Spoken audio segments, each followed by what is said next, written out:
Are you a farmer or rancher in a rural community looking to add value to your products? The U.S. Department of Agriculture has a special program to help agricultural producers like you establish and promote value-added activities related to the processing and marketing of what you're growing and raising. You can use the funds to transform what you're producing into a product you can sell directly to consumers. Use it for marketing, use it for packaging, use it for market research and expanding your product line. What types of products are we talking about? Let's take a look. With the Value Added Producer Grant from USDA Rural Development, you don't have to send your raw product to someone else for processing.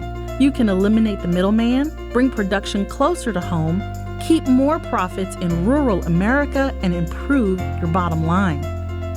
Contact USDA Rural Development to learn more about our Value Added Producer Grant program today.